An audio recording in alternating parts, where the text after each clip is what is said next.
Hi friend, কেমন আছো তোমরা? দেখো আমি কি করছি। আরে আমার তো খুব জ্বর হয়েছে।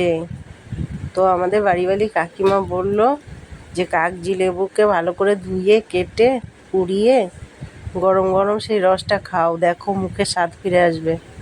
আমি তো কিছুই খেতে পাচ্ছি না, 4 দিন ধরে জ্বর। তো আমি লেবুটাকে ভালো করে ধুয়ে কেটে ভালো করে এদিক ওদিক করে উল্টে পাল্টে পুড়িয়ে নিলাম।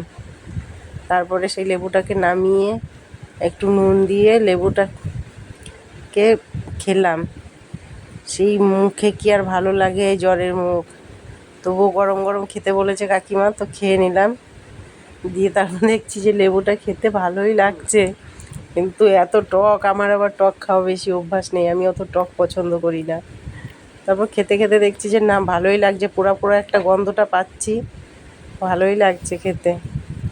তো বয়স্করা যা শেখায় সেটা ঠিক, ভুল নয়, এটাই প্রমাণ হলো আবার। বয়স্করা যেটা বলে সেটা সবসময় ঠিকই হয়, শেখার কোনো শেষ নেই। তোমরা সবাই ভালো থেকো, সাবধানে থেকো, খুব জ্বর হচ্ছে চারদিকে।